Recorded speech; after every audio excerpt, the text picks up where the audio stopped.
Jeudi 22 octobre, on parle de bonheur en agriculture avec l'agronome, coach et autrice du bonheur en agriculture, Nathalie Tanguay. Bonjour Nathalie. Bonjour Louis-Philippe. La passion, c'est quelque chose qui est important dans la vie en général, autant au niveau professionnel que personnel. Se sentir passionné par un projet, c'est quelque chose qui peut faire toute la différence.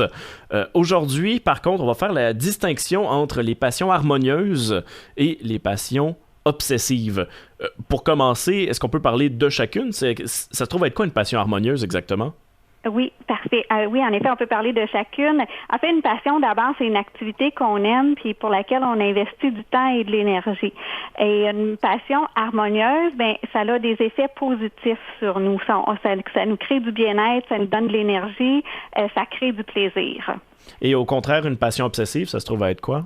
Alors, une passion obsessive, en effet, au contraire, prend le contrôle sur la personne et ça crée des effets qui sont négatifs. Donc, ça peut être, par exemple, ça va être des comportements parfois qui vont être négatifs, de la rumination, de la rigidité.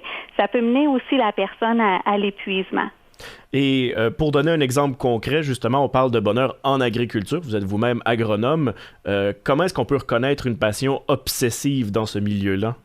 Oui, en effet, dans le domaine agricole, c'est malheureux, mais ça arrive qu'on reconnaît les passions obsessives en voyant des gens qui ont adopté le domaine agricole d'une façon qui fait en sorte qu'ils sont incapables de s'arrêter. Donc, ils se blessent et le médecin leur dit de s'arrêter, ils sont incapables. Puis c'est sûr que dans le domaine agricole, c'est difficile d'arrêter parce qu'il y a toujours du travail, mais la personne qui a une passion harmonieuse va trouver des solutions ça peut être pour se faire remplacer. Peut-être qu'elle ne pourra pas arrêter complètement, mais au moins elle va diminuer.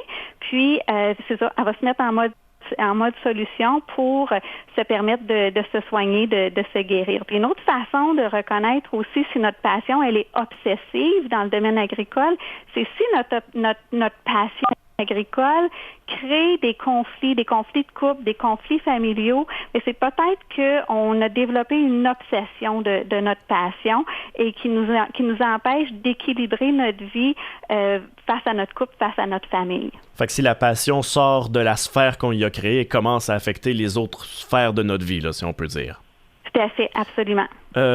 Et en tant que parent, comment est-ce qu'on peut éviter que nos enfants développent une passion comme ça, une passion obsessive? En fait, c'est qu'une passion obsessive se développe lorsque la motivation elle est extérieure à nous. Ça peut être une obsession en raison de l'argent, mais souvent ça va être aussi parce que quelqu'un va nous avoir forcé à développer une passion. Donc, chez nos enfants, par exemple, ça pourrait signifier d'éviter de les pousser à faire un sport que nous, on souhaite qu'ils fassent et que l'enfant préférerait faire autre chose. Et dans le domaine agricole, ce qui est vraiment super important, c'est d'éviter d'imposer à une relève, à un de nos jeunes, à un de nos enfants, de reprendre la relève de notre entreprise si c'est pas ça qu'elle veut faire. Donc, en réalité, ce qu'on peut faire pour éviter qu'un de nos enfants développe une passion obsessive, c'est de s'assurer d'être à l'écoute de ses désirs, ses souhaits, ses besoins à lui ou à elle. Parce que si c'est ce qu'il désire, tant mieux, mais au final, si c'est pas le cas, c'est le bonheur de cette personne-là qui est plus important. Oui, c'est ça. Donc, au final, si on impose quelque chose à la personne, ça peut être au détriment de son bonheur à long terme. Et disons, au niveau personnel, on se rend compte qu'on a développé une passion obsessive, justement. On constate qu'on a développé ça. Qu'est-ce qu'on fait rendu là? En fait, d'abord, le premier bon step, c'est d'en prendre conscience. Oui, déjà, évidemment. Si on en a pris conscience, c'est déjà excellent.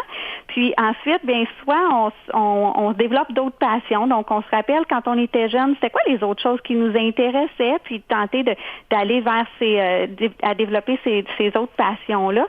Ou tout simplement, c'est pas obligatoire de développer d'autres passions. Ça peut être tout simplement de se dire, OK, désormais, je vais faire des efforts pour prendre du temps pour moi, ou bien même pour prendre du temps pour les autres autour de moi. Donc, ça pourrait être que de temps en temps, je vais me permettre une journée de congé. De temps en temps, je vais me permettre d'aller au spa avec ma conjointe. De temps en temps, je vais me permettre d'aller me faire donner un massage. C'est le genre de choses qui peut être fait. Donc, de juste voir les choses autrement et se donner la permission, accepter qu'on a une passion qui est obsessive et là, se donner la permission de sortir de ce cadre-là. C'est sûr que de l'accepter en soi, ça doit être une étape qui est plus difficile que de juste dire « Ah oui, effectivement, je suis comme ça, on va changer ». Ça prend quand même une bonne réflexion, là. Oui, absolument. Et de là, parfois, moi, j'ai des gens qui sont dans cette situation-là, qui se retrouvent, qui sollicitent du coaching pour les aider là, à s'orienter, à trouver des nouveaux focus, des nouvelles façons de faire, des nouvelles façons de voir les choses et sortir de leur cadre habituel. Pour en apprendre plus, entre autres sur la psychologie positive en général, évidemment, c'est dans le manuel du bonheur en agriculture. Nathalie Tanguay, merci beaucoup. Merci à vous. Et ne pas rater non plus les autres segments qui se retrouvent sur notre site web sur le radio-acton.com dans l'onglet Bye Bye Boulot.